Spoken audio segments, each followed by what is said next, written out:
दस्या ज्ञानाञ्जनशलाकया चक्षुरुन्मीलितं येन तस्मै श्रीगुरवे नमः। नमो ॐ विष्णुपादाय राधिकायै प्रियात्मने श्रीमद् भक्ति वेदांत नारायण इति नामिने। श्री कृष्ण लीला कथने सुदक्षम् औदार्ये माधुर्ये गुणैश्च युक्तं वरं वरेण्यं पुरुषं महान्तं नारायणं स्वां शिरसा नमामि। वाञ्छाकल्पतरुभ्यश्च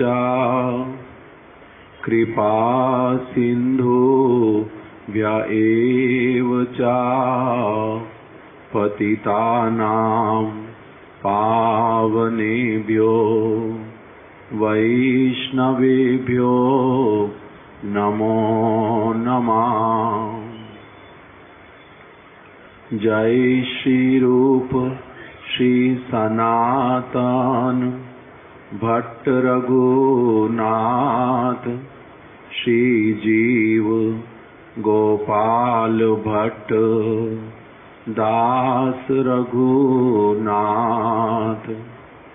एछाई गोसाई करी चरणा वंदन जहाँ हैते विघ्ननाश अभीष्ट पुराण। श्री चैतन्य मनोभीष्टं स्थापितं येन भूतले स्वयं रूपा कदा मह्यं ददाति स्वापदान्तिकम्। आददानं तृणं दन्तैर्इदं याचि पुनः पुनः श्रीमद्रूपो पदाम्भोजो धूरिष्यां जन्मनि जन्मनि। वैराग्ययुगभक्तिरसं प्रयत्नैर् अपायन मां मनभीप्सुमन्दं। कृपाम्बुदिर्या परदुःखदुःखी सनातनं तं प्रभुमाश्रयामि। नमो महावदन्याय कृष्णा प्रेम प्रदायते कृष्णाय कृष्ण चैतन्य नामिने गौरात्विषे नमः। श्री कृष्ण चैतन्य प्रभु नित्यानंद श्री अद्वैत गदाधर शिवासादि गौर भक्त वृंद। हरे कृष्णा कृष्णा कृष्णा हरे हरे हरे राम राम राम हरे हरे।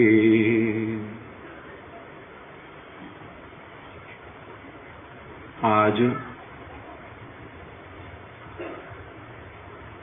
एक बहुत विशेष तिथि श्री चैतन्य महाप्रभु के बहुत ही प्रिय परिकर उनके अंतरंग जन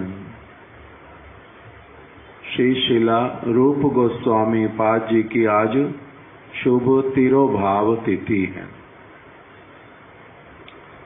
सभी गौड़िया भक्तगण शिला रूप गोस्वामी जी की सदैव बहुत अधिक भूरी भूरी उनकी महिमा का गान करते हैं, उनके चरण कमलों में नतमस्तक होते हैं। इसीलिए हमारे गुरुदेव शिला भक्ति वेदांत नारायण गोस्वामी महाराज और अन्य सभी भक्तगण भी आज के दिन श्री वृंदावन धाम में श्री रूप गोस्वामी जी की समाधि पर, जहाँ पर उनकी भजन कुटीर भी है, सेवा कुंज राधा दामोदर मंदिर में, वहीं पर सभी लोग जाते हैं और साक्षात रूप में उनकी जहाँ समाधि विद्यमान, वहीं पर ही जाकर के उनके श्री चरण कमलों में पुष्पांजलि इत्यादि प्रदान करते हैं और महिमा वहाँ पर उनकी गान करते हैं। इसी उपलक्ष्य में ही हम लोग भी आज यहाँ पर कुछ शिला रूप गोस्वामी पाद जी की महिमा को श्रवण करेंगे। यद्यपि उनकी महिमा इतनी अधिक है, इतनी अधिक कि हमारे गुरुदेव प्रत्येक वर्ष ही उनकी महिमा का गान करते करते आघाते नहीं थे, अर्थात तो बहुत अधिक ही उनकी अत्यधिक उत्साह के साथ में बहुत अधिक प्रीति पूर्वक शिला रूप गोस्वामी जी की महिमा को सभी भक्तों को श्रवण करवाते थे। केवल मात्र प्रत्येक वर्ष 3 दिन ही इस तिथि का पालन करते थे, ऐसा भी नहीं। समय समय पर श्री रूप गोस्वामी जी के चैतन्य चरितामृत में जो रूप शिक्षा इत्यादि का वर्णन है उसको सुनाते थे विस्तार से, और उनके प्रचार के अंतर्गत भी जो रूपानुग विचारधारा, उसी को ही वो सबसे अधिक प्राधान्य प्रदान करते थे। इसीलिए सभी स्थानों पर ही उनकी कथाओं में रूप गोस्वामी जी की महिमा का वर्णन अपने आप से आ जाता था। हम लोग उतना अधिक तो उन विषयों में अभी तक प्रवेश नहीं कर पाए जिस प्रकार से शिला गुरुदेव वर्णन करते थे, किंतु तब भी साधारण रूप में जो जो कुछ शिला रूप गोस्वामी जी के चरित्र से, उनकी जो जीवनी, उससे हम लोग थोड़ा थोड़ा कुछ श्रवण करेंगे। कोई और भक्त उनकी महिमा कुछ कथा करना चाहते हैं? सुबह तो नहीं की थी, अभी करेंगे?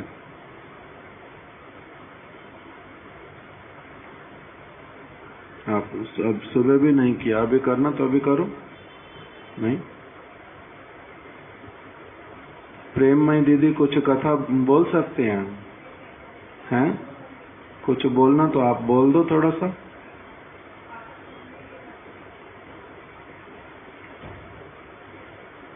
शिला रूप गोस्वामी पाद जी का जो महिमा चैतन्य चरितामृत में वर्णित हुआ है, और कुछ कुछ उनका जो पूर्व इतिहास श्री चैतन्य महाप्रभु से मिलने से पहले का, वो श्री नरहरि चक्रवर्ती ठाकुर ने भी उसको भक्ति रत्नाकर ग्रंथ में प्रकटित किया है।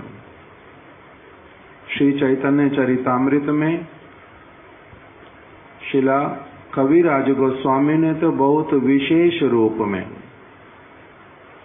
विशेष रूप में उनका महिमा गान किया है। भक्ति रत्नाकर में भी कुछ कुछ महिमा आया है। इसके अतिरिक्त शिला कवि कर्णपुर गोस्वामी ने, उन्होंने भी अपने श्री चैतन्य चंद्रोदय नाटकम, उसमें रूप गोस्वामी जी की महाप्रभु के साथ में कैसे भेंट हुई और महाप्रभु ने उनके ऊपर कैसे कृपा की, उस सब का वर्णन आया है। इन्हीं ग्रंथों के आधार पर, ये सब प्रामाणिक ग्रंथ, इन्हीं के आधार पर हमारे गुरुदेव हम लोगों को उनकी कथा, रूप गोस्वामी जी की कथा श्रवण करवाते थे।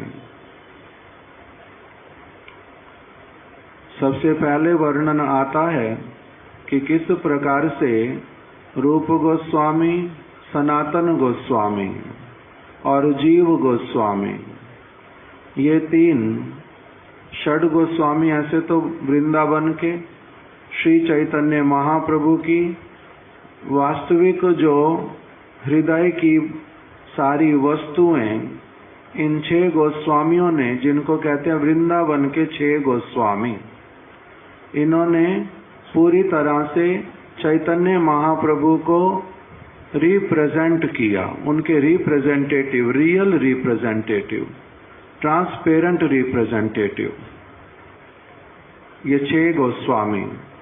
इसलिए उनके लिए क्या कहते हैं कविराज गोस्वामी, जय श्री रूप श्री सनातन भट्ट रघुनाथ, श्री जीव गोपाल भट्ट दास रघुनाथ। एचाई गोसाई शिक्षा गुरु जे आमार, ता सबार पाद पद में कोटि नमस्कार। ये 6 गोस्वामी जो वृंदावन के हैं,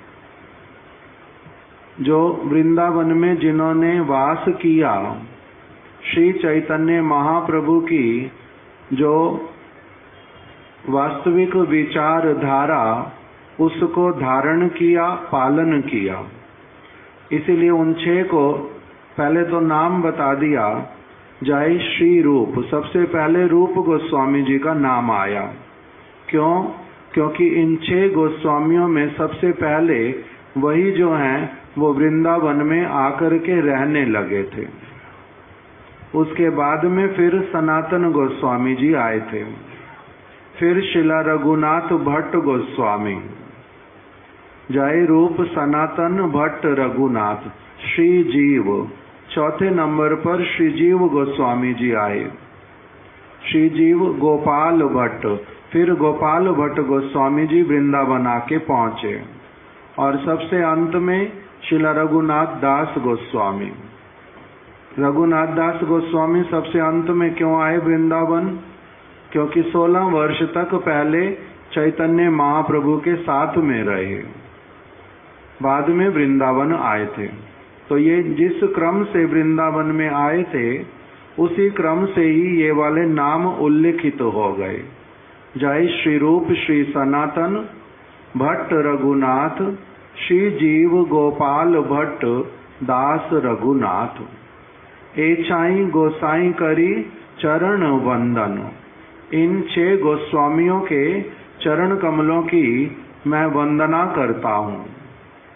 जहाँ हिते न एचाई गोसाई शिक्षा गुरु जे हमारो।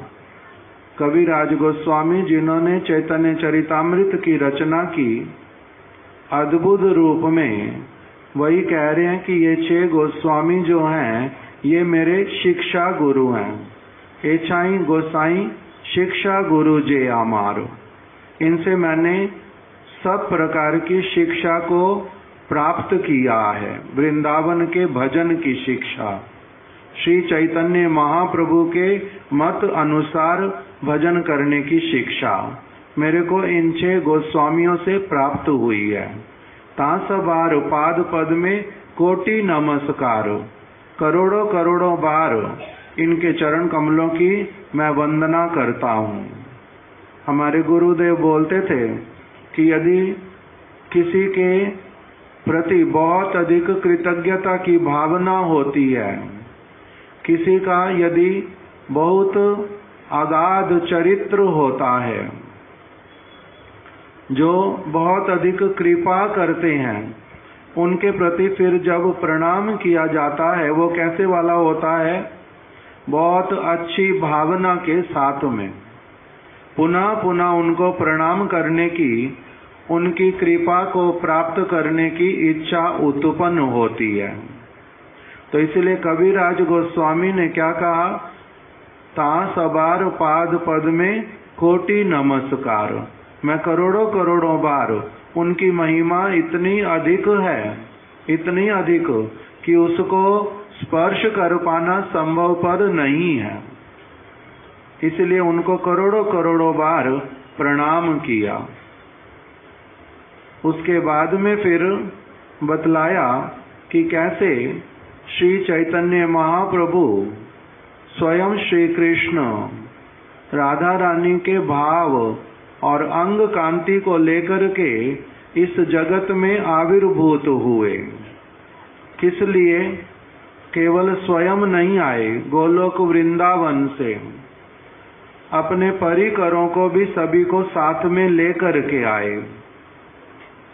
नंद बाबा जगन्नाथ मिश्र के रूप में अवतरित हुए। शची माता यशोदा जो मैया, वो शची माता के रूप में प्रकटित हुई। और नित्यानंद प्रभु, बलदेव प्रभु नित्यानंद प्रभु बन करके आ गए। जो गोपाल नाम के सखा, वो अद्वैताचार्य प्रभु बन करके आ गए। राधा रानी श्री गदाधर पंडित के रूप में आ गई।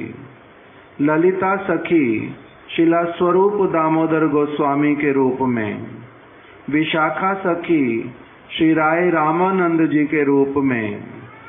ऐसे सारे जो कृष्ण के ब्रज के परिकर, कृष्ण उन सभी को लेकर के प्रकटित हो गए इस धरा धाम पर। आज से लगभग 535 वर्ष पूर्व कृष्ण पहले आए थे ब्रज में 5,500 वर्ष पूर्व। अभी फिर कलयुग में उन्होंने अवतार लिया श्री चैतन्य महाप्रभु के रूप में, और उनके बहुत सारे परिकर ब्रज के उनको स्थान स्थान पर आविर्भूत करवाया। जो ब्रह्मा जी वो हरिदास ठाकुर के रूप में कहीं प्रकटित हो गए, कहीं पर रूप गोस्वामी, सनातन गोस्वामी। ये लोग कौन है? ये राधा रानी की सखियां हैं, ललिता, विशाखा इत्यादि। फिर राधा रानी जी की जो सेविकाएं, और उनको दूसरा बोलते हैं किंकरी, तीसरा उनको नाम बोलते हैं मंजरी इत्यादि, चौथा बोलते हैं उनकी दासियां। ये सभी प्रकटित हो गई, जिनका नाम था ब्रज में रूप मंजरी, रति मंजरी, विलास मंजरी, लवंग मंजरी, कस्तूरी मंजरी। ये सभी भी इस जगत में प्रकटित हो गए, कोई किसी स्थान पर, कोई किसी स्थान पर। सारे स्थानों को वास्तविक रूप में पवित्र करने के उद्देश्य से। इसीलिए श्री चैतन्य महाप्रभु जब प्रकटित हुए, उससे पहले तो उनके कुछ कुछ परिकर गण, कोई माधवेंद्र पुरी पाद जी के रूप में, कोई ईश्वर पुरी पाद के रूप में, ये सभी लोग प्रकटित हो गए। फिर महाप्रभु भी आ गए। कोई महाप्रभु के थोड़े समय के बाद में स्थान स्थान पर, कहीं गोपाल भट्ट गोस्वामी दक्षिण भारत में, कहीं पर प्रबोधानंद सरस्वती पाद, ऐसे करके ये सारे भक्त लोग ब्रज से भगवान श्री कृष्ण की इच्छा के अनुसार सभी इस जगत में आकर के एक साथ में प्रकटित हो गए। उद्देश्य क्या था, उसको शिला भक्ति विनोद ठाकुर जी ने बड़ी सरल भाषा में बतला दिया। श्री कृष्ण चैतन्य प्रभु जीवे दया करी, स्वापार्षद स्वीय धाम सहा अवतरी। अत्यंत दुर्लभ प्रेम करी बारे दान, शिखाए शरणागति भक्तेर प्राण। किस लिए? अब ये वाला जो अवतार हुआ, इस रूप में, चैतन्य महाप्रभु के रूप में जो श्री कृष्ण अवतरित हुए, इसका उद्देश्य क्या था? श्री कृष्ण चैतन्य प्रभु जीवे दया करी, कलयुग के जीवों के ऊपर अत्यधिक कृपा करके उनको क्या सिखलाना है? श्री कृष्ण चैतन्य प्रभु जीवे दया करी, स्वापार्षद स्वीय धाम, अपने पार्षदों के साथ में और अपने धाम के साथ में पृथ्वी लोक में आ गए। कहाँ पर?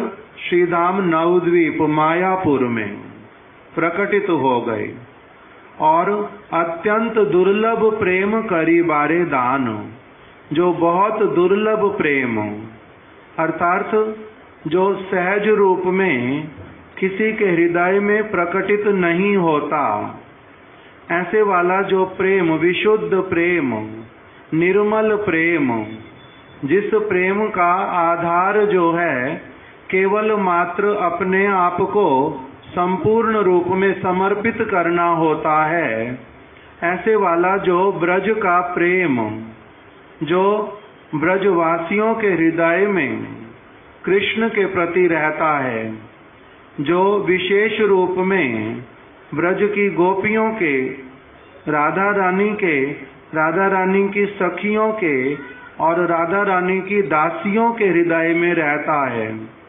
उस प्रकार के अत्यंत दुर्लभ प्रेम को दान करने के लिए ही इस पृथ्वी पर आ गए।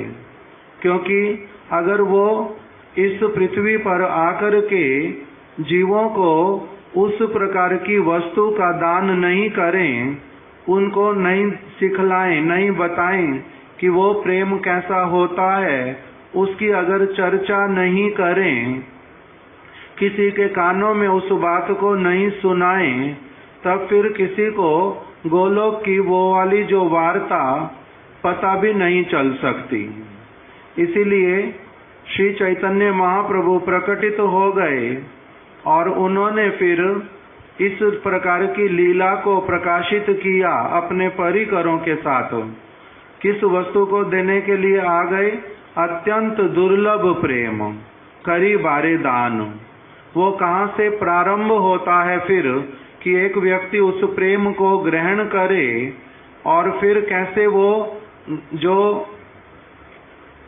ब्रज की जो यात्रा जहाँ कहीं पर भी इस पृथ्वी पर है, वहाँ से फिर वो ब्रज की जो यात्रा वो कैसे प्रारंभ करे, कहाँ से कैसे उसका प्रारंभ हो, कैसे वो आगे बढ़ता जाए, इस चीज को उन्होंने अपने चरित्र के द्वारा और अपने बहुत सारे परिकरों के चरित्रों के द्वारा इस जगत में स्थापित किया।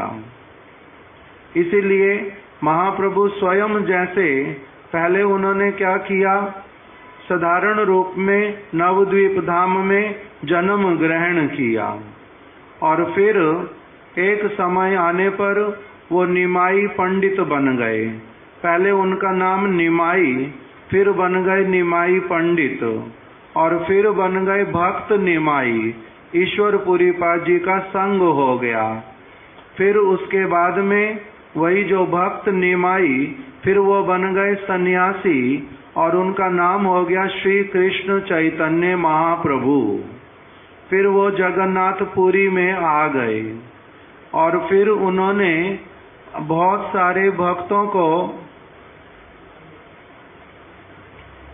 आप लोग थोड़ा थोड़ा आगे आ जाओ, अपने आप से आगे आ जाओ। अभी तो इतनी भीड़ नहीं है बाबा जी, क्यों इतना वो करते हैं?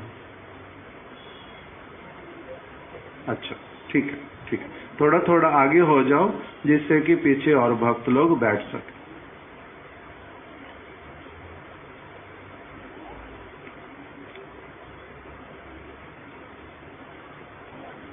तो अब इस प्रकार से श्री चैतन्य महाप्रभु के जैसा फिर उन्होंने क्या दिखलाया।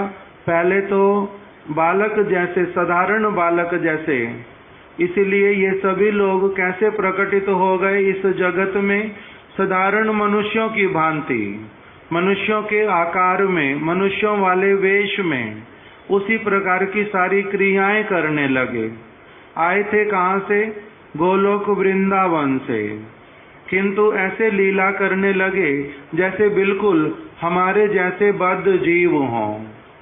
किसी ने रूप गोस्वामी, सनातन गोस्वामी, जिनका आज हम लोगों ने कुछ कुछ जो उनका पवित्र चरित्र श्रवण करना है, उन्होंने जिस एक साधारण बालक की भांति जन्म ग्रहण किया और फिर उन्होंने अपना विद्या अध्ययन प्रारंभ किया। बहुत अच्छे कुल में जन्म ग्रहण किया। उनके माता पिता जो थे वो बहुत अधिक धार्मिक थे। उनकी कुछ प्राचीन जो पीढ़ियां, उसका भी वर्णन आता है।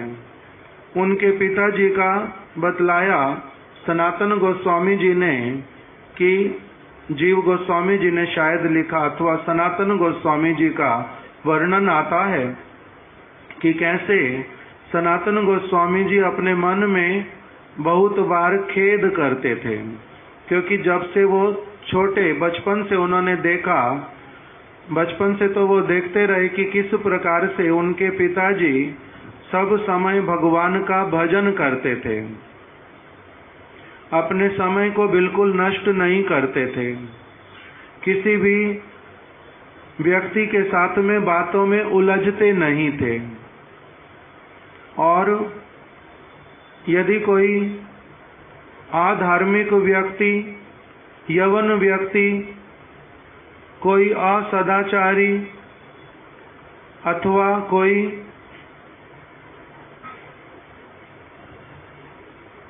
क्या शब्द आएगा, जैसे यही वैष्णव आचार, सत्संग करते सब समय, असत्संग में कभी भी नहीं रहते थे। उन्होंने अपने पिताजी को सब समय वैसे वाला देखा। श्री कुमार देव उनका नाम था। तो बाल्य अवस्था से ही सनातन गोस्वामी ने, रूप गोस्वामी जी ने अपने घर पर देखा कि किस प्रकार से माता पिता सदाचारी हैं, सत्संग करने वाले हैं, और इन्होंने भी उन संस्कारों को तो लिया, किंतु साथ ही साथ में और कुछ संस्कार भी इन्होंने ग्रहण किए। क्या दिखलाया कि इन्होंने काम करने के उद्देश्य से, जिससे कि धन इत्यादि की प्राप्ति होएगी और एक अच्छा पद प्राप्त होगा, बहुत सारे सुख और ऐश्वर्य की वस्तुएं प्राप्त होंगी, इसीलिए उन्होंने उसी उद्देश्य से इन्होंने हुसैन शाह बादशाह के साथ में रहना भी प्रारंभ किया, काम किया।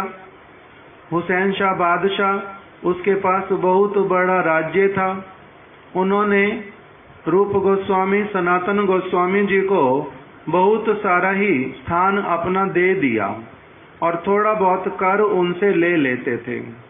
तो अब इस प्रकार से वहां पर ये भी दिखलाया, पहला कि किस प्रकार से इस जगत में जन्म ले लिया साधारण व्यक्ति की भांति, फिर कुछ विद्या अध्ययन इत्यादि करके बड़े हुए, घर में माता पिता को अच्छे कार्य करते हुए भी, भक्तिमय कार्य करते हुए भी देखा, और फिर ये भी दिखला दिया कि किस प्रकार से बड़े होते होते उनको संसार के जो विषय, धन संपत्ति, पद, वो सब कुछ भी उन्होंने प्राप्त किया। किंतु बीच बीच में फिर क्या होता कि उनको वो अपने स्थान पर श्रेष्ठ श्रेष्ठ व्यक्ति जो विद्वान, उनको अपने सभा में बुलाते थे। इनके पद बहुत बड़े बड़े थे, विद्वत्ता बहुत अधिक थी, इसीलिए सनातन गोस्वामी जी को प्रधानमंत्री का पद और रूप गोस्वामी जी को गौड़ देश का जो अर्थ मंत्री वो बना दिया गया था। बहुत बड़ा पद, इसीलिए बहुत सारे कार्यों में भी और लगे रहते थे, किंतु साथ ही साथ में अपने संस्कारों के कारण वो बहुत सारे विद्वान लोगों को अपने स्थान पर बुला करके उनसे भागवत इत्यादि भी सुनते थे, भागवत को पढ़ते थे। भक्ति रत्नाकर ग्रंथ में बतला दिया कि कैसे नवद्वीप धाम से भी बहुत सारे विद्वान लोगों को बुलाते थे, उनसे भी भागवत सुनते थे। वहीं पर ही निमाई पंडित का नाम, और फिर जब वो भक्त बन गए, भक्त निमाई, उनके विचारों को पहले से ही इन्होंने नवद्वीप के जो विद्वान लोग उनसे सुना हुआ था, और उनके साथ में पत्र के माध्यम से व्यवहार भी करते थे, कुछ कुछ पूछते थे प्रश्न। मन में बड़ी इच्छा होती थी कि कब श्री कृष्ण चैतन्य, जब उनका सन्यास हो गया, इनको पता चला कि कब हमारा उनके साथ में साक्षात्कार होगा, इस प्रकार की कामना उत्पन्न होती। इनके ऐश्वर्य के विषय में बड़े अच्छी तरह से बतलाया भक्ति रत्नाकर ग्रंथ में कि किस तरह से इतना अधिक धन संपत्ति वैभव होने पर भी इनका जो सनातन गोस्वामी विशेष करके और रूप गोस्वामी जी कभी सुनते, कभी वही की वही बात बोलते, और कभी एक दूसरे को सांत्वना देते कि ओ हमारे पिता पितामह आदिर जैसे शुद्ध आचार, ताहा विचारिते मने मानय धिक्कार। हमारे पिताजी का, हमारे पितामह का किस प्रकार का शुद्ध आचरण था, और हम लोग जो हैं उस प्रकार का नहीं कर पा रहे। हम लोगों का अलग प्रकार का स्थिति आया है, अपने आप को वो धिक्कार देते। यवन देखिले पिता प्रायश्चित करे, हेनो यवनेर संग निरंतर है। हमारे पिताजी, हमारे पितामह, ये लोग कभी भी असत्संग नहीं करते थे, जो भगवान का भजन नहीं करते थे, भगवान के विरोधी थे, उनका वो कभी भी मुख भी नहीं देखते थे, उनसे कोई संबंध नहीं रखते थे। किंतु हम लोग कैसे वाले हो गए अभी? हम लोग क्या करते हैं? करी मुखापेक्षा यवनेर गृह जान, एहे तो आपना माने मल्ले छेर सम्मान। कि हम लोग किस प्रकार के हैं? हम लोग अभी कभी तो राज्य के कारण, कभी हम लोग धन की अपेक्षा करके, और कभी फिर पद की रक्षा होती रहे, इस प्रकार की भावना के साथ में हम लोग यवनों के साथ में भी क्या करते हैं? उनके घर पर भी आते जाते हैं, उनके साथ उठते बैठते भी हैं। इसीलिए इनके मन में आता बार बार कि हमारे को धिक्कार है, हमारे को धिक्कार है, हम लोग अपने जो शुद्ध आचरण से नीचे गिर रहे हैं। ये तो अपना माने मल्ले चेर समान। इसलिए ये अपने आप को क्या मानते कि हम लोग मल्लेच हैं।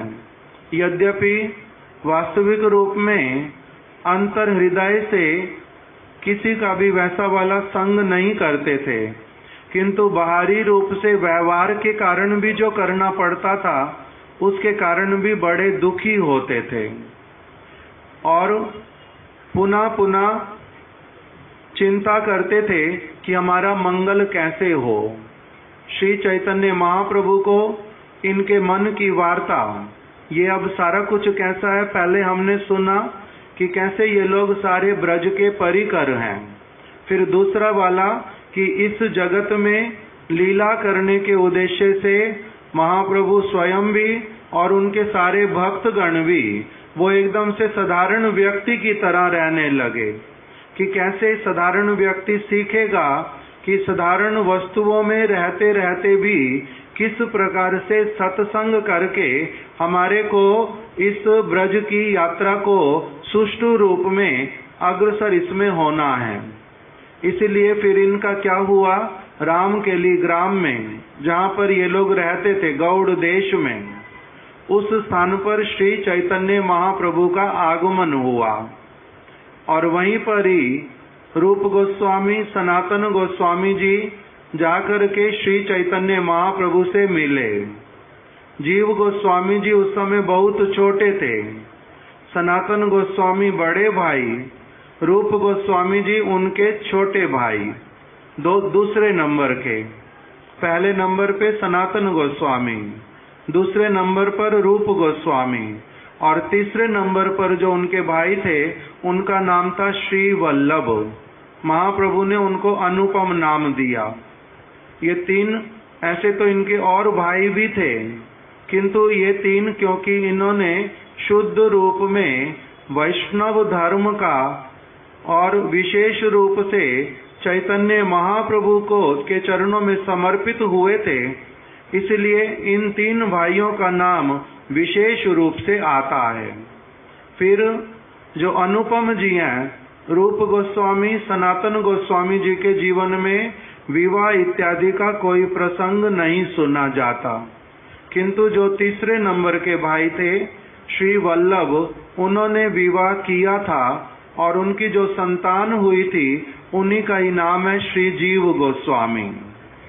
जब श्री चैतन्य महाप्रभु रामकेली गांव में आए, वहां पर रूप गोस्वामी सनातन गोस्वामी जी उनके पास में गए और उनके चरण कमलों में समर्पित हुए। किस प्रकार का उनके हृदय में आनंद हुआ, क्या क्या उनसे वहां पर उन्होंने वार्तालाप की, इसका भी भक्ति रत्नाकर में वर्णन कर दिया। सनातन रूप हिया आनंदे उथले, संगोपने गिया पड़े प्रभु पद तले। श्री चैतन्य महाप्रभु के पास में बहुत सारे भक्त लोग आते, बहुत भीड़ साथ में थी, इसलिए ये ऐसे समय में उनके पास में गए जिस समय में सहज रूप में उनके साथ में बैठ करके वार्तालाप कुछ हो सके, उनकी कृपा को प्राप्त किया जा सके। इससे संगोपन में गए, अर्थात और लोगों से छिपा करके, अपने साथ में लोगों को लिया नहीं। दंते तृणधरी दैन्य कैला जे प्रकार, से सब सुनिते प्राण विदरे सवार। किस प्रकार से किसी महत पुरुष के अपने स्थान पर आने पर कैसे उनके चरण कमलों में उपस्थित हुआ जाता है, कैसे अपना सौभाग्य जो है उसकी प्रशंसा करनी पड़ती है। अहो भाग्य है मेरा, मेरा अहो भाग्य है जे हे श्री चैतन्य महाप्रभु, आप यहाँ पर आकर के मेरे को दर्शन प्रदान कर रहे हैं, हमारा परम सौभाग्य है। इस प्रकार से, और हम लोग इस अधम हैं, हम लोग पतित हैं, अपने माता पिता के जो शुद्ध आचरण को वो भी हम लोग पालन नहीं कर पाए, हम लोग पतित हो गए, धन का लोभ मन में आ गया, हम लोगों को राजपद जो है वो बहुत लुभावना लगा, इसीलिए हमने जो शुद्ध एक भक्त का आचरण उसको भी कुछ कुछ उसके साथ कॉम्प्रोमाइज करने में हमने कोई दुविधा बोध नहीं की। हे प्रभु, हमारी क्या गति होएगी, हम कैसे इस वस्तु से उद्धार प्राप्त करें, जीवन में किस वस्तु को सबसे अधिक प्राथमिकता दें। आप जब आए हैं तब हमारे ऊपर कृपा करें, हमारे को इन सारी वस्तुओं का सदुपदेश प्रदान करें। महाप्रभु ने इनके ऊपर बड़ी कृपा की, इनको अपना समय दिया, उनको वास्तविक रूप में जीवन का जो उद्देश्य उसको सिखलाया। इस प्रकार से इस चरित्र में दिखलाया कि कैसे एक व्यक्ति का कुछ कुछ शास्त्रीय ज्ञान होने पर, साधु का संग होने पर कैसे फिर प्रबल इच्छा जागृत होती है। साधु के संग में किस प्रकार से रहना और आगे के लिए क्या उनसे पूछना करना, ये इन्होंने महाप्रभु के चरणों में जब बैठे उस प्रकार का सारा यहाँ पर वर्णन आया। दैन्य छाड़ो सनातन रूपेर दैन्य ते प्राण कांदे। भक्त वत्सल जो श्री चैतन्य महाप्रभु, श्री भक्त वत्सल प्रभु धैर्य नहीं बांधे, कि आप लोग जितना सिंसियरिटी के साथ में आकर के मेरे से सारी बातें पूछ रहे हो, तुम्हारा उस प्रकार का आचरण मेरे को गदगद कर रहा है। महाप्रभु ने इनको अपना संग प्रदान किया और जो शुद्ध भक्ति की बातें उसको इंट्रोड्यूस किया। क्यों? क्योंकि ये लोग कैसी वाली लीला कर रहे थे, एक साधारण मनुष्य वाली, इसलिए इनको उपदेश प्रदान किए। महाप्रभु तो कुछ दिनों के बाद में वहां से आगे चले गए।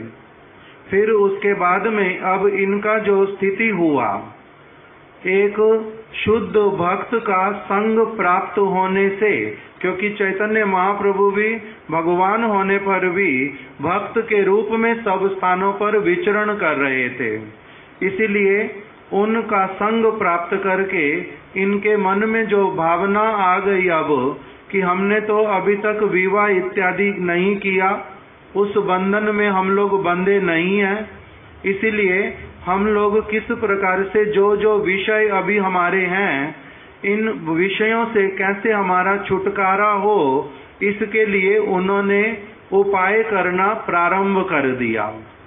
सनातन गोस्वामी, रूप गोस्वामी ने बैठ करके परस्पर में विचार किया कि आगे का जो जीवन है उसको हम लोग कैसे वो वास्तविक रूप में भक्तिमय हो, किस प्रकार से भगवान की ओर जाने वाला हो, पूरी तरह से भगवान में निमग्न होने वाला हो। हम लोग बैठ करके अच्छी तरह से इसके विषय में प्लान कर लेते हैं। इसलिए उन्होंने विषयों से कैसे हमारा छुटकारा हो, हम आगे नियर फ्यूचर में और बाद वाले जो भविष्य में हम लोग कैसा अपना जीवन चाहते हैं, उसके लिए धीर स्थिर होकर के विचार किया। इन्होंने विचार करके क्या करने लगे, अब जितना सारे संसार को इन्होंने पहले फैलाया हुआ था, धीरे धीरे उसको अब क्या करने लग गए, फोल्ड करने लग गए। पहले राज्य की तरफ, बहुत सारे मंत्रियों की तरफ, पद की मर्यादा और किस तरह से विषयों को बढ़ाना है, वो सारा कुछ उन्होंने विस्तार किया हुआ था। अब उस सारी वस्तु को क्या करने लग गए, समेटने लग गए कि धीरे धीरे कैसे इन सारी वस्तुओं को कम करना है। इसलिए इस प्रकार की सारी वस्तुएं और व्यक्ति, उनके साथ में अपना संबंध जो है वो कम करना प्रारंभ किया। चैतन्य चरितामृत में इसका बड़े सुष्ठु रूप में वर्णन किया, बहुत अच्छी तरह से। भक्ति रत्नाकर में पहले बतलाया कि कैसे इन्होंने जब उपाय किया तो सबसे पहले निर्णय हुआ कि सनातन गोस्वामी ने कहा, हे रूप, आप क्या करो, अभी यहाँ पर हमारे पास में जो संपत्ति इत्यादि है, इसको लेकर के आप चले जाओ, जहाँ पर हमारा पूरा परिवार रहता है, भाई हैं, माता पिता हैं, भाभी इत्यादि हैं, उनकी संतानें हैं, वहाँ पर आप इस धन को लेकर के चले जाओ और इसका ठीक ठीक रूप में वितरण कर दो। इसलिए रूप गोस्वामी जी नौका में बैठ करके अपने भाई अनुपम के साथ वो चले गए। कहाँ? रामकेली ग्राम से उनका जहाँ पर पैतृक संपत्ति था, घर था, वहाँ पर चले गए। उसका नाम है फतोयापुर, फतोयाबाद।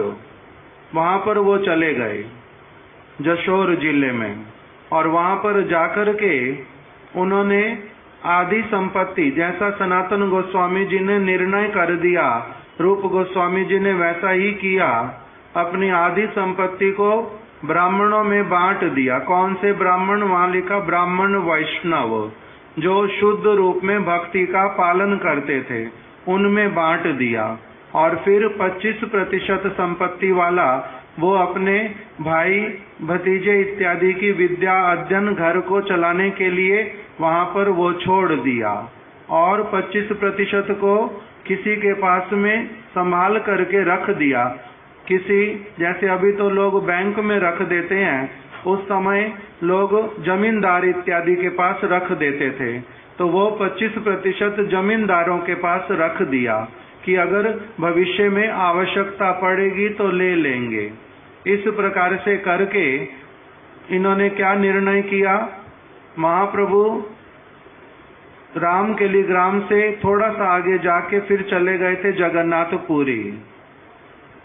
वहां पर जगन्नाथपुरी में पहुंच करके महाप्रभु ने इनको कहा था, रूप गोस्वामी सनातन गोस्वामी को, कि मैं वहां से फिर अकेला वृंदावन जाऊंगा।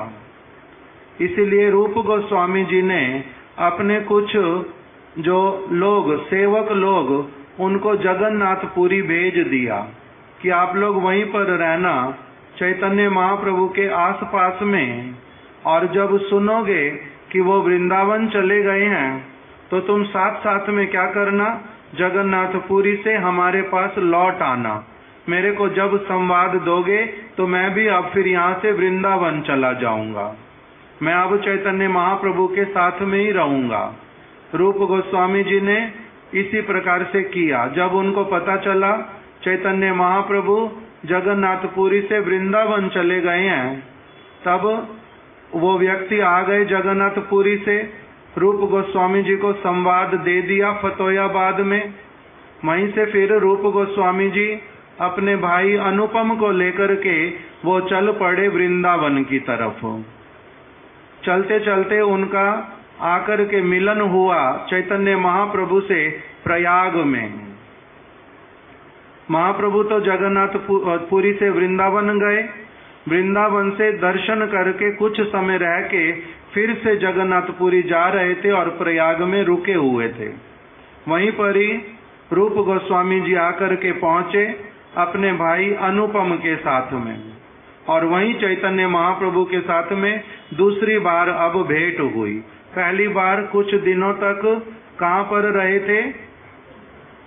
वो रहे थे रामकेली ग्राम में। अब जब यहाँ पर आ गए और प्रयाग में चैतन्य महाप्रभु के साथ में रहे, अपना बड़ा आनंद का उनका वो समय प्रारंभ हुआ। जीवन में एक बहुत बड़ा उत्सव जो है, परम सौभाग्य जो है वो उदित हो गया। प्रत्येक क्षण उनको कैसे लगने लगा, महा उत्सव मेरे जीवन में आकर के उपस्थित हो गया है, परम सौभाग्य। प्रयाग में आकर के महाप्रभु के साथ में रहे। उधर सनातन गोस्वामी जी भी जो है वो रामकेली ग्राम से छूट करके, उनका एक अलग इतिहास, वो छूट करके वो भी आ गए वृंदावन की ओर। जब वहां के लोगों ने सुना, सबने, कि रूप गोस्वामी सनातन गोस्वामी ये दोनों कहाँ चले गए? वृंदावन पद को त्याग करके चले गए, इतनी धन संपत्ति को त्याग करके चले गए। इन्होंने वैराग्य ले लिया, एक स्वर्ण मुद्रा भी अपने साथ लेकर के गए नहीं। बड़ा आश्चर्य किया उन लोगों ने। बहुत समय तक जो पूरा गौड़ देश, वहां पर यही वार्ता सब समय होने लगी कि ये क्या होता है, ऐसा कैसे संभव होता है व्यक्ति के जीवन में, इतना सारी वस्तुओं के प्रति आसक्ति को छोड़ना कैसे सहज होता है। ये किस वस्तु, क्या वस्तु इनके हाथ में लग जाती है जिसके कारण ये सारी पद संपत्ति इनको बहुत छोटी लगने लग जाती है, छोड़ने वाली वस्तु इनको अनुभव होने लगती है। ये सारे वहां के लोगों का चर्चा का विषय बन गया कि ये किस प्रकार का जीवन है, ये इतने विद्वान, इतने श्रेष्ठ, ये ऐसा कोई कार्य कर ही नहीं सकते जो कि किसी भी प्रकार से हानिकारक हो। ये बहुत उन्नत विचारों वाले। इसलिए जो सभी लोग, बहुत सारे लोग तो आश्चर्य करते और बहुत सारे लोग क्या करते मन में, वो जो भक्त थे वो बड़े प्रसन्न होते। वो कहते कि ओ, ये तो वास्तविक रूप में इनका अब क्या हुआ है, इनका परम सौभाग्य उदित हो गया। ये तो आश्चर्य की बात ही नहीं है। यदि किसी को चैतन्य महाप्रभु का संग मिल जाए, यदि किसी को कृष्ण के भक्तों का वास्तविक संग हो जाए, उसका फिर कहाँ किसी विषय के प्रति आसक्ति रहता है, अपने आप से छूट जाता है। वो सारी वस्तुओं को उल्टा बोझ मानने लग पड़ते हैं कि कौन संभालेगा इतनी सारी वस्तुओं को, कौन देखेगा इस संपत्ति को, इसके लिए कितने प्रकार के झमेले लेने पड़ते, मन को कितना उस तरफ लगाना पड़ता। कहाँ मनुष्य जीवन का कर्तव्य भगवान के और वो आगे बढ़ता जाएगा और विषयों को वो देखेगा नहीं, क्योंकि ये तो अनित्य हैं, यहीं पड़े रह जाएंगे, जितना भी कुछ किसी के पास क्यों ना हो। इसलिए इनको अपना राजपद बोझ लगने लगा। हुसैन शाह बादशाह हमारे से बड़ा प्रीति करता है, स्नेह करता है। राजा मोरे स्नेह करे सही से बंधन। ये तो बड़ी विपत्ति की बात है उल्टा, कि हमारे को हुसैन शाह बादशाह बड़ा प्रेम करता है। ये तो अच्छी बात नहीं है। इसलिए इनको वो सब कुछ छोड़ने की इच्छा कर गई। इनको अब अपना शरीर भी बोझ लगने लगा कि इसको क्या करना पड़ता है, समय पर नहलाओ, समय पर इसको खिलाओ, समय पर इसको विश्राम करवाओ। कितना समय इसमें नष्ट करना पड़ता है, कितने कितने बहिर्मुख लोगों से मिलना पड़ता है, ना कोई भगवान की उनके साथ वार्ता होती है, कहाँ संसार के विषयों की केवल वार्ता करते हैं। जो सारी वार्ता कैसी है, स्टेल न्यूज, सड़ी घिसी पिटी बातें, पुनः पुनः चर्वित चरवणा नाम। जो बातें सब समय एक व्यक्ति क्या केवल मात्र सभी स्थानों पर सभी लोग करते रहते, उसी पुरानी घिसी पिटी सारी बातों को सुनना किस लिए है। जो हमारे प्रभु नित्य आनंदमय श्री कृष्ण, उनकी वार्ता हम क्यों नहीं श्रवण करें? क्यों हमें सोना पड़ता, क्यों हमें खाना पड़ता? ये किस लिए मजबूरी हमारे जीवन में आती है? इस सारी वस्तु का उनको चिंता होता। ये अगर ना करना पड़े, फिर से भोजन करें, फिर से हरि नाम को छोड़ूं, भागवत की कथा को छोड़ूं, फिर से विश्राम करूं।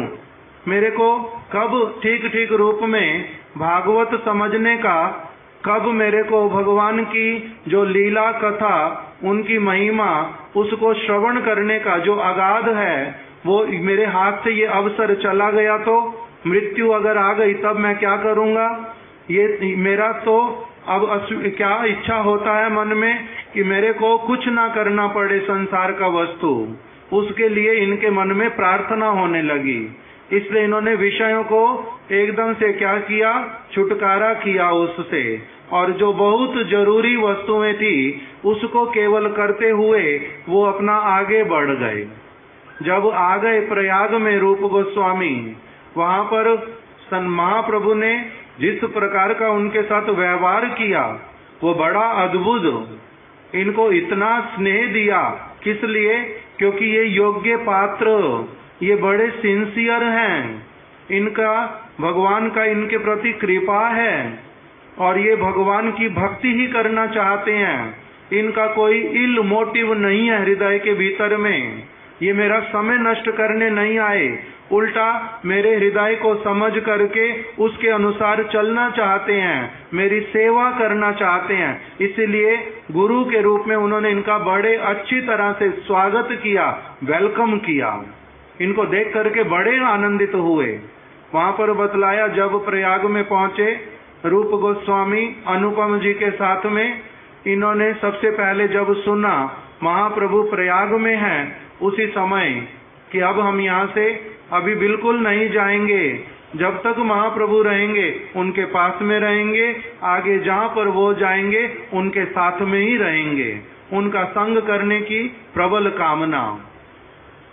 अब जब उन्होंने देखा महाप्रभु को, कहाँ पर सुना सबसे पहले कि महाप्रभु इस समय कहाँ पर है? बिंदु माधव मंदिर में। गंगा यमुना का संगम प्रयाग में, वहीं पर ही बिल्कुल पास में, गंगा जी के बिल्कुल पास में बिंदु माधव जी का मंदिर। वहीं पर महाप्रभु भीड़ के साथ में हैं और बहुत सारे भक्त लोग उनके साथ में दर्शन कर रहे और कीर्तन कर रहे हैं। महाप्रभु नित्य करते हुए आनंदित हैं। इन्होंने देख तो लिया, रूप गोस्वामी जी ने, अनुपम जी ने दर्शन किया, दूर से प्रणाम किया, उस समय उनके पास में गए नहीं। हमारे महाराज जी बताते थे कि देखो किस प्रकार की रीति सीखनी पड़ती है वैष्णवों के चरित्र से। जिस समय गुरुपाद पद्म महाप्रभु, उनके लिए तो उस समय गुरुपाद पद्म है, वो अत्यंत श्रेष्ठ भक्त के रूप में उनका दर्शन किया पहले। तो जब उनको देखा तो उनको डिस्टर्ब करने के लिए गए नहीं, वो अभी जिस भाव में निमग्न है उसी में उनको रहने दिया। भीड़ में जाकर के सबसे पहले मैं उनके चरण पकड़ लूं, अपना मुख उनको दिखला दूं, मैं रूप आपके पास आ गया, इस प्रकार का कुछ भावना नहीं लिया। ठीक ठीक रूप में आचरण किया। दूर से भी प्रणाम होता है और दूर से भी वो कृपा करते हैं, वो सर्वज्ञ हैं, सब कुछ जानते हैं, इसलिए अभी ये उचित समय नहीं है उनके भाव में कुछ अंतर ना आ जाए, इसलिए वो उनको प्रणाम करने भी अभी बिल्कुल निकट में नहीं गए, दूर से उनको प्रणाम किया।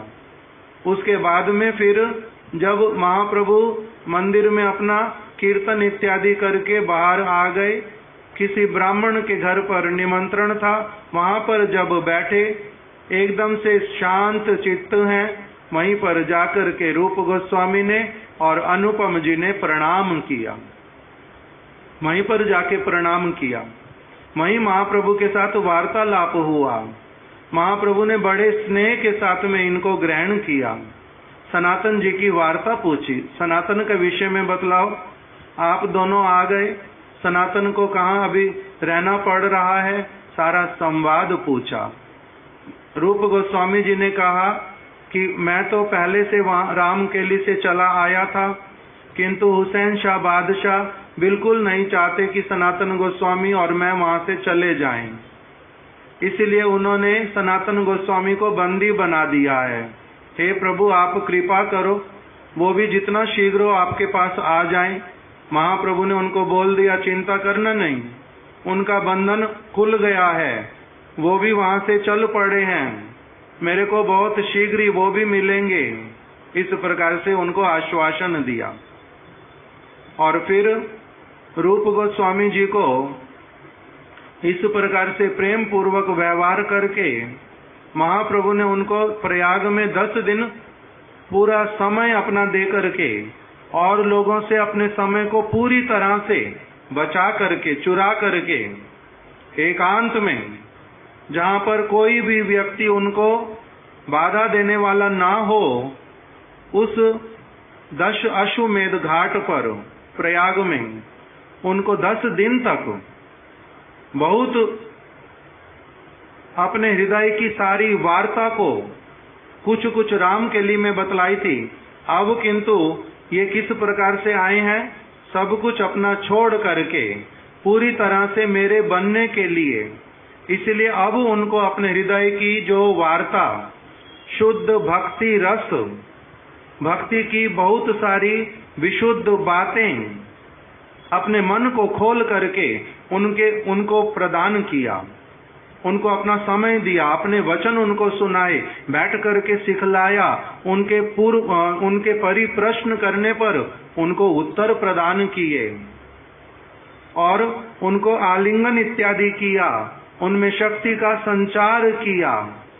एक योग्य व्यक्ति को किस प्रकार से और वस्तुओं से छुड़ा करके किसी मुख्य वस्तु पर फोकस करवाना होता है, वही जो ब्रज की गोपियों वाली भक्ति, जो ब्रज की राधा रानी की सखियों वाली जो सेवा की परिपाटी, वो सारा कुछ श्री चैतन्य महाप्रभु ने रूप गोस्वामी को सिखलाया।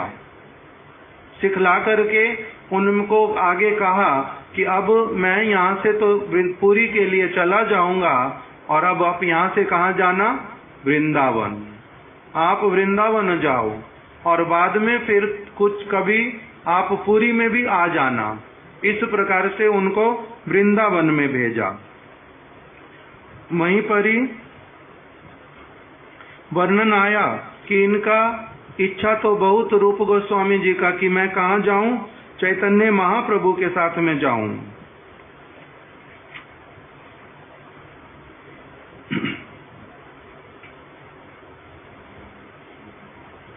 और भी इसमें विषय आए थे बीच में कि कैसे महाप्रभु का इनके प्रति कृपा हुआ।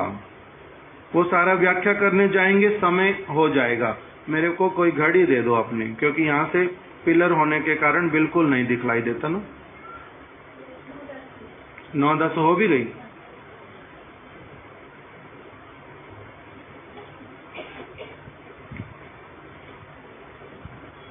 तो इस प्रकार से अब इन्होंने चैतन्य महाप्रभु के जो विचार उसको ऐसे वाला ग्रहण किया। महाप्रभु के कहने के अनुसार कहाँ पर चले गए? वृंदावन। जिस प्रकार से इन्होंने जीवन यापन किया उसके लिए कवि कर्णपुर गोस्वामी ने बहुत इनका महिमा लिखा। और स्थानों पर भी कविराज गोस्वामी ने कहा, काले न वृंदावन केली वार्ता लुप्ते तिताम ख्याप्युतुम विशिष्य।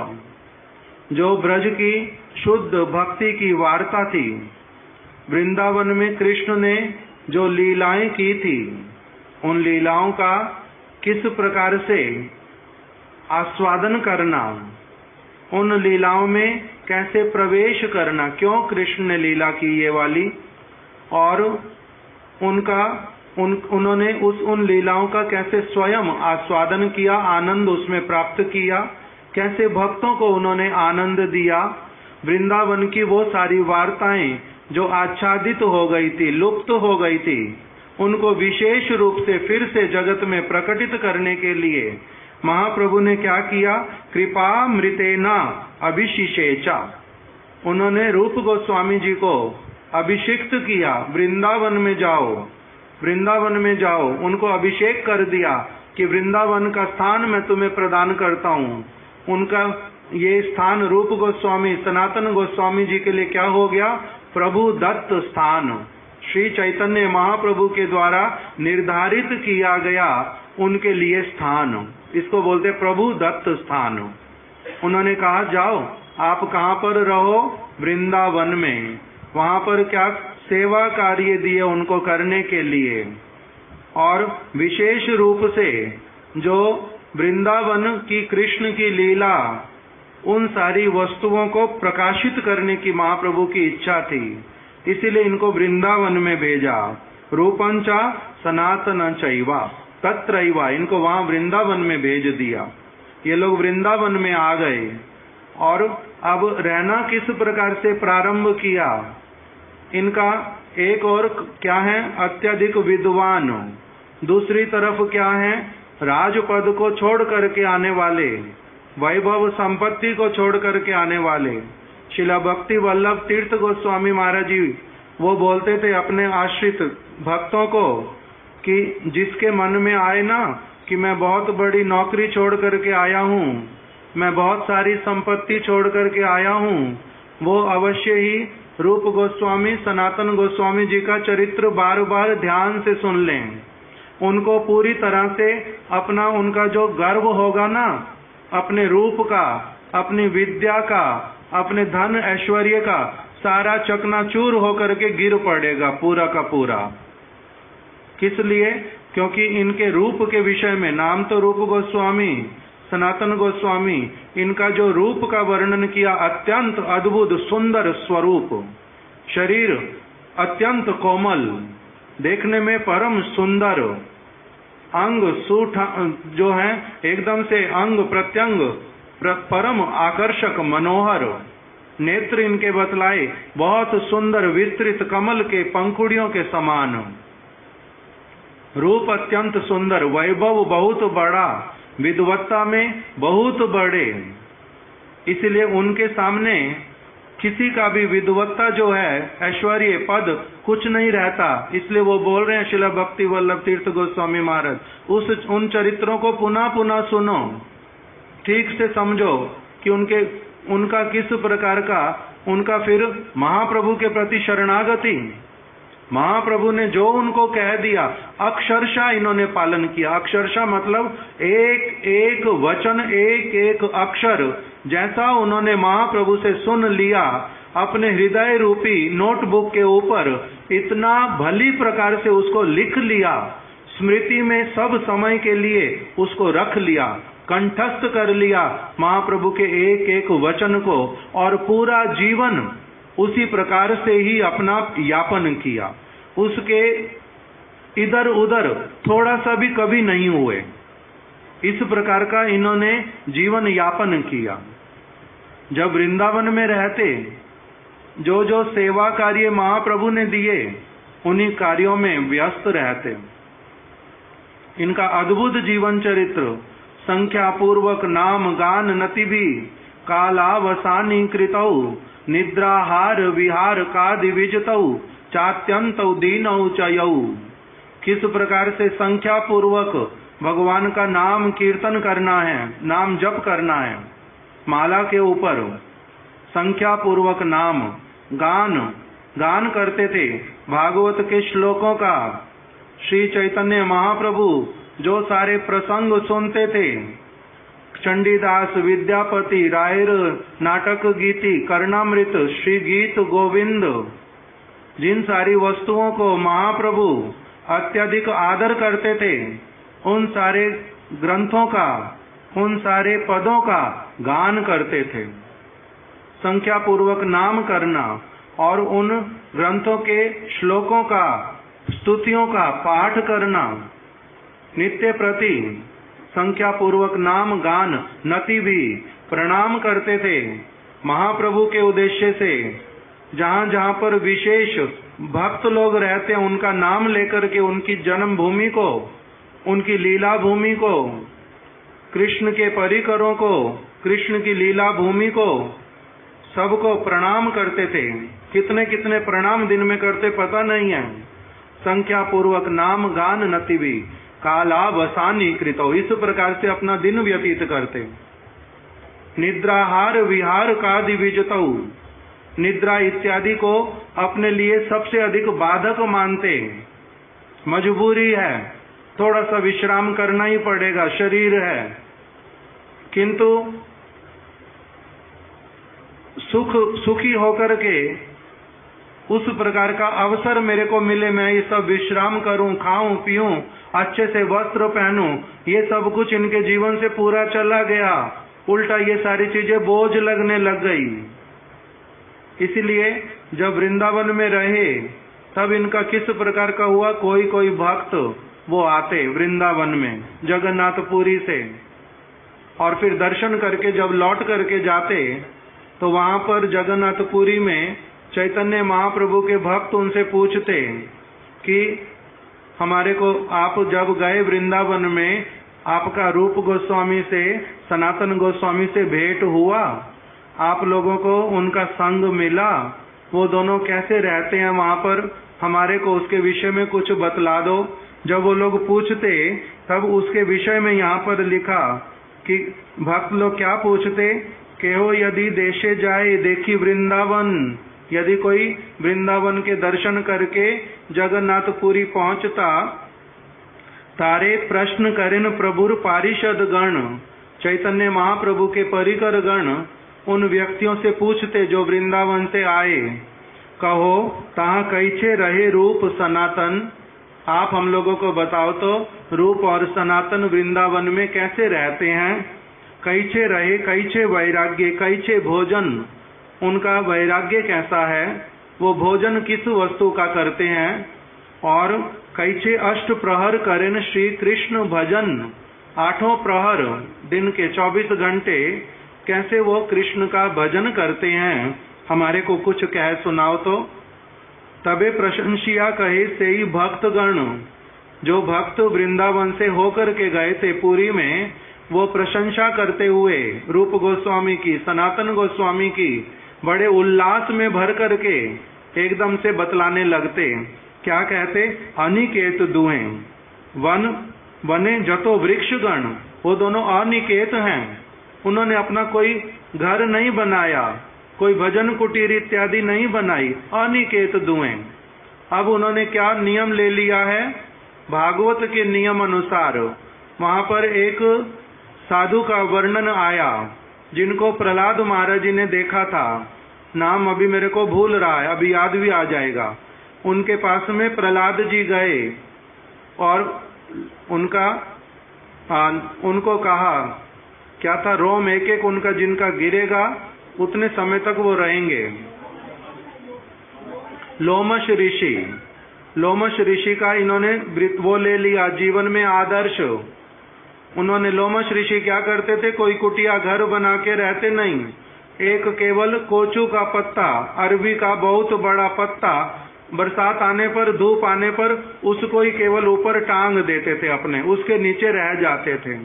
तो इसी प्रकार से इन्होंने, उसी प्रकार से अनिकेत दुए, इन्होंने कोई घर ही बनाया नहीं। अनिकेतन अर्थात निकेतन है ही नहीं, कहाँ पर रहते हैं? अनिकेत दुए।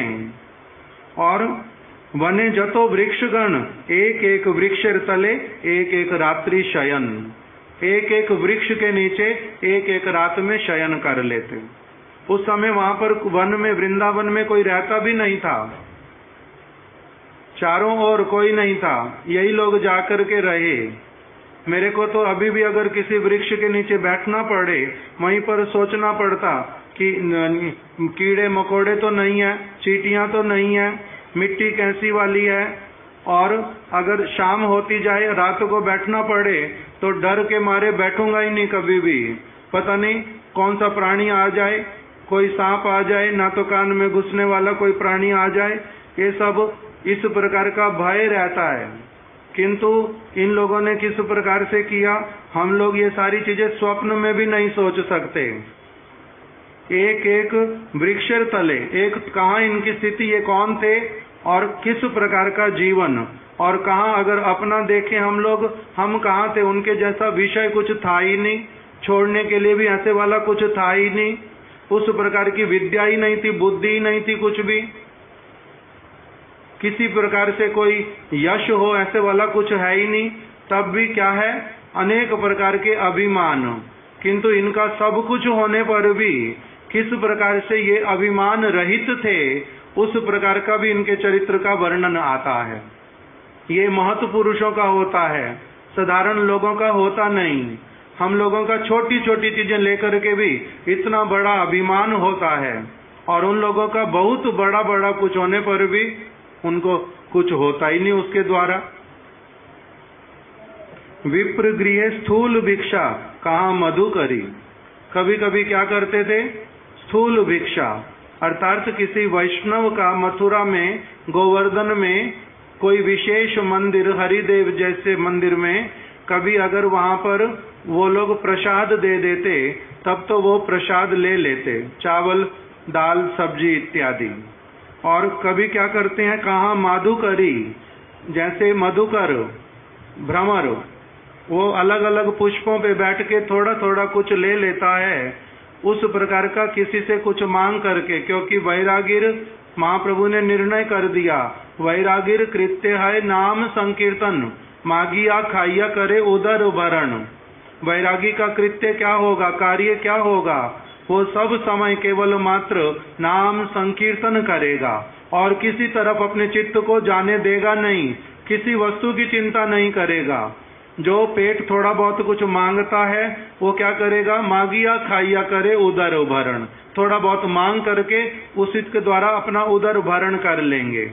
इसी प्रकार से इन्होंने किया। कहाँ? माधुकरी। और कभी कभी तो वो माधुकरी करने के लिए भी नहीं जा पाते, शुष्क रोटी चना चबाई भोग परिहरी। ये जो भोजन के लिए जाना, वो भी उनको असुविधा लगती कि ये कैसा हमारा दुर्भाग्य है, किस लिए ऐसे वाला पेट है, क्यों ये बार बार मांगता है। इसलिए कभी शुष्क रोटी, सूखी रोटी केवल रख लेते और उसी को ही पानी में भिगो करके खा लेते आवश्यकता पड़ने पर। कभी चना थोड़ा सा लेकर के खा लेते। इन सारी वस्तुओं की टीकाएं लिखी हैं प्रभुपाद जी ने, बहुत सुंदर सुंदर विचार लिखे हैं कि इसका अर्थ क्या होता है। उन्होंने ऐसा कोई भी द्रव्य अपने मुख में अब देना बंद कर दिया जिसके द्वारा किसी भी प्रकार से जो है नींद आती है, एकदम से नींद आएगी, शरीर में आलस आएगा, कोई उत्तेजना आएगी, वैसे वाले सारे द्रव्यों को ही अपने जीवन से हटा दिया सब समय के लिए। और फिर करोया मात्र हाथे, वो वृंदावन से जो व्यक्ति गया वो पूरी में बतला रहा है, उनके हाथ में केवल संपत्ति जो है वो क्या है, एक चीज पकड़ते हैं, उसका नाम कड़ोया, अर्थात पानी पीने के लिए मिट्टी का पात्र, उसी को वही उनकी संपत्ति है। कड़ोया मात्र हाथे। कांथा छीड़ा बहिर्वास, सर्दी लगने पर क्या करते हैं, तो कह रहे हैं उन्होंने एक अपने लिए कांथा रखा हुआ है। कांथा मतलब जो लोग पुराने कपड़े फेंक देते हैं उन कपड़ों को लेकर के सिल करके केवल उसी से ही अपनी ठंड में रक्षा करते हैं। कांथा छीड़ा बहिर्वास, और जो कपड़े पहनते हैं वो भी कभी मैले हैं अथवा थोड़े से फट गए हैं, कहीं पर पड़े हुए मिल गए, उसी को लेकर के ही पहन लेते और उसी के साथ में जीवन यापन करते हैं। इस प्रकार का उनका जीवन है। और अभी हमारा कैसा वाला है, श्रीला प्रभुपाद जी कहते थे कि जिसको रानी का रोल करना, रानी का प्ले करना, वो रानी जैसे वस्त्र पहनेगा, किंतु जिसको रानी जैसा प्ले नहीं करना वो कैसे वाले वस्त्र पहनेगा, जैसा जिसको करने से लज्जा निवारण होती है।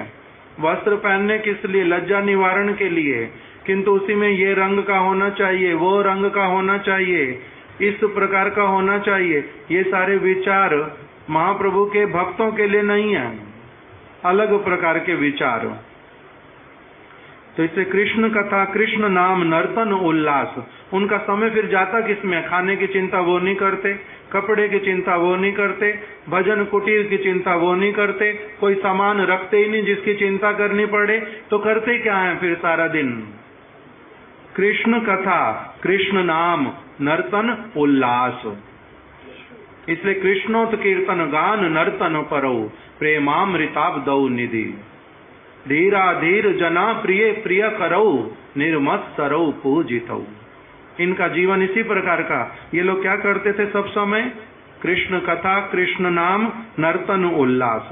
अष्ट प्रहर कृष्ण भजन, आठों प्रहरी कृष्ण भजन करते हैं। चारि दंड शयने, कभी कभी आवश्यकता पड़ने पर 4 दंड केवल विश्राम करते हैं। 4 दंड का मतलब कितना होता है, एक दंड में कितने मिनट, 24 मिनट। 4 दंड विश्राम करते हैं। और नाम संकीर्तन प्रेमे से हो नहीं कोनो दिन, कभी कभी तो नाम कीर्तन करते करते वो भी उनका रह जाता है। कबू भक्ति रस शास्त्र करे लिखन, कभी कभी क्या करते हैं, भक्ति रस शास्त्रों का लिखना करते हैं। तभी तो उनके ग्रंथ एग्जिस्टेंस में आए ना सारे। वृंदावन में रह करके इन्होंने जगन्नाथपुरी में भी थोड़ा समय जब रहे, ग्रंथों को भी साथ साथ में लिखा, महाप्रभु ने आदेश किया था। इससे भक्ति रसामृत सिंधु, उज्ज्वल नीलमणि, विदग्ध माधव, ललित माधव इत्यादि अनेक ग्रंथों का इन्होंने रचना किया, अनेक ग्रंथों का रचना किया। तो इसलिए वो ग्रंथ लिखते थे। चैतन्य कथा सुने, और चैतन्य महाप्रभु की कथा को परस्पर में एक दूसरे को सुनाते थे। करे चैतन्य चिंतन, और चैतन्य महाप्रभु का आदर्श चरित्र ही सब समय अपने मन में मनन करते थे। इसी जगह पर प्रभुपाद जी ने लिख दिया कि देखो हमारे गोस्वामी वर्ग वो ऐसे वाले नहीं हैं जो ग्रंथ का अनुशीलन नहीं करते, अच्छी तरह से ग्रंथ का अनुशीलन करते हैं, लिखते हैं, स्वयं उसको पढ़ते हैं। इसलिए उसमें वहां पर बोल दिया कि बहुत सारे लोग प्राकृत सहजिया, जो जिनका अभी भगवान के प्रति वास्तविक रूप में प्रेम हुआ नहीं है, किंतु वो कहते हमारा प्रेम हो गया, हमारा प्रेम हो गया, अब तो हम लोग अपना नृत्य करेंगे, कीर्तन करेंगे और जो इच्छा वो करेंगे, किंतु ग्रंथ इत्यादि नहीं पढ़ेंगे, उसकी आलोचना नहीं करेंगे। तो कहते हैं वो भूल है, वो रूपानुग विचारधारा नहीं है। प्रभुपाद जी ने लिख दिया कि प्राकृत सहजियों में ये विश्वास प्रबल है कि भक्ति शास्त्रों का लिखना, पढ़ना इत्यादि ये परित्याग कर देना चाहिए। तो प्रभुपाद जी कह रहे हैं इसका अर्थ वो क्या कहना चाहते हैं कि निज मूर्खता साधनो उद्देश्य, अपनी मूर्खता को, जैसे मूर्खता है वही मूर्खता रहने दो और उसको ठीक करो नहीं, उनका इस प्रकार का विचार है। निज मूर्खता साधनो उद्देश्य शास्त्र आदि आलोचना होते विराम लाभी भक्तिर साधन। वो सोचते हैं शास्त्र की आलोचना करेंगे नहीं, हम अपना जैसे वाले मूर्ख हैं वैसे ही बने रहेंगे और जितना हमें समझ आता हम तो वैसी वाली भक्ति करेंगे। तो ऐसे वाला जो विचार करते हैं वो भूल विचार है। रूपानुग भक्तिर तादृश कथाएं आस्था नहीं। प्रभुपाद जी कह रहे हैं हमारी इस प्रकार के मूर्ख लोगों की बातों में आस्था नहीं है, हमारी इन मूर्ख लोगों की बातों में आस्था नहीं है। तबे हम लोग किंतु क्या करेंगे, शास्त्र पढ़ेंगे, हम लोग शास्त्र की चर्चा करेंगे, शास्त्र को लिखेंगे, दूसरों को सुनाएंगे। क्यों? क्योंकि हम लोग वास्तविक रूप में इन रूप गोस्वामी, सनातन गोस्वामी, भागवत के विचारों को जानना चाहते और जैसा वो कहते हैं भक्ति करने के लिए वैसे वाली भक्ति करेंगे। हम वैसे वाली भक्ति करेंगे, अपनी मनगढ़ंत भक्ति नहीं करेंगे। मूर्ख वाली, मूर्ख के मन में जो कुछ आया वो भगवान जब बुलाएंगे तब जाएंगे, भगवान कहेंगे, भगवान की इच्छा होएगी तो मैं अपनी आप माला भी करूंगा ही, भगवान की इच्छा होएगी ये छूट जाएगा ये कर लूंगा। ऐसा वाला जो सेंटिमेंटल इमोशनल वाले विचार, वो वाले मूर्खों के विचार होते हैं। इसलिए उसको छोड़ने के लिए कहा प्रभुपाद जी ने, और कह रहे हैं कि रूपानुग जो भक्त हैं उनकी ऐसी बातों में आस्था नहीं है। हम लोग क्या करना चाहते हैं, किंतु कहते हैं एक बात ध्यान रखनी है, प्रभुपाद जी बोल रहे हैं, तबे साधक जो है वो शास्त्रों को अगर लिखेगा, शास्त्रों को अगर पढ़ेगा, शास्त्रों को अगर किसी और को सुनाएगा तो वो अर्थ उपार्जन की इच्छा से कभी भी ना करे। क्योंकि रूप गोस्वामी, सनातन गोस्वामी ने, चैतन्य महाप्रभु ने भक्ति की किसी भी बात को अर्थ उपार्जन करने के लिए अथवा अपने जड़ इंद्रियों के तर्पण के लिए अथवा जड़ीय प्रतिष्ठा को प्राप्त करने के लिए, अपनी पूजा करवाने के लिए कि मैं बहुत बड़ा विद्वान, मैंने ग्रंथ लिखा, मैं बहुत बड़ा विद्वान, मैं शास्त्रों की अनेक बातों को लोगों को समझा सकता हूँ, इस प्रकार का विचार लेकर के कभी नहीं करना चाहिए। प्रभुपाद जी कह रहे हैं इसका नाम उपशाखा हो जाएगा अन्यथा। इसीलिए जैसा रूप गोस्वामी प्रभुपाद जी बोल रहे हैं, प्रकृत श्रीमद रूपानुग गणिर ए रूप क्षुद्र फल भोग मूलक कर्म वासना नाई। जो रूपानुग वास्तविक रूप में साधु होते हैं वो इतनी छोटी छोटी वस्तुओं के लिए, छोटी वस्तुएं अर्थात धन प्राप्ति के लिए, प्रतिष्ठा के लिए, पूजा के लिए, लाभ के लिए, इस प्रकार की वस्तु के लिए शास्त्र का अध्ययन अध्यापन नहीं करते। वो भगवान की प्रसन्नता के लिए, मैं कैसे भक्ति में आगे बढ़ूं, उसके लिए केवल मात्र ये सारा कुछ करते हैं। इसलिए रूप गोस्वामी पाद इत्यादि वृंदावन में जब रहे तो वो इस प्रकार से रहते थे। जब उनकी ये बातें सुनते, पुरी के भक्त लोग उनके प्रति बड़ा आदर करते। ऐसे करके इन लोगों ने महाप्रभु की सेवा की। इस प्रकार का इनका जीवन चरित्र, ऐसे करते करते ये कभी कभी भाव की दशा में रहते, कितना इनका समय व्यतीत हो जाता, इनको कितनी लीलाओं की स्फूर्ति होती। जगह जगह इन्होंने भगवान की लीला स्थलियों को प्रकाशित किया। कृष्ण की मिलन की लीला जब लिखने लगते, सारे वृक्ष तक भी वो फल फूल से एकदम से लद जाते। जब ब्रज के वासियों का कृष्ण से विरह का वर्णन करते, तब इनकी लेखनी, इनके हृदय का इस प्रकार का अवस्था, इनके हृदय से ऐसे भावनाएं निकलती जिसके द्वारा वृक्ष भी सारे एकदम से सूख जाते, पत्ते एकदम से गिर पड़ते। ऐसे वाला इनका भजन का प्रभाव था। इनके ऊपर महाप्रभु ने बहुत कृपा किया। श्री रूप गोस्वामी पाद की जय।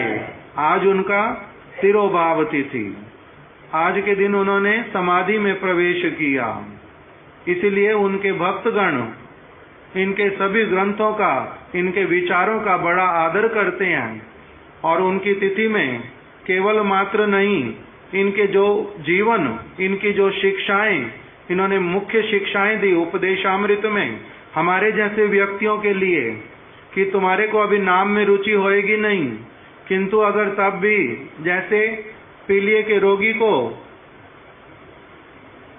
पीलिए का रोगी जो है उसको मिश्री खाने पर भी वो कड़वी लगती है, मीठी नहीं लगती, किंतु अगर वो प्रतिदिन खाता रहता है, क्योंकि वही औषधि है, अगर वो प्रतिदिन खाता रहता है आदर पूर्वक, तो धीरे धीरे उसका रोग ठीक हो जाता है और उसको वही मिश्री मीठी लगने लग जाती है। इसी प्रकार से भगवान का नाम रूप इत्यादि ये बहुत मीठा है।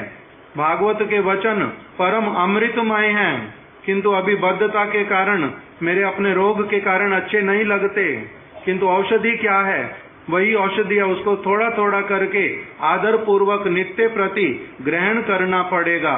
तब क्या होगा? स्वाद्वी क्रमाद भवति तदगद मूल हंत्री, मेरा जो रोग है वो जड़ से ठीक हो जाएगा और भगवान में मन पूरी तरह से लगेगा, जीवा को नाम का आस्वादन होगा।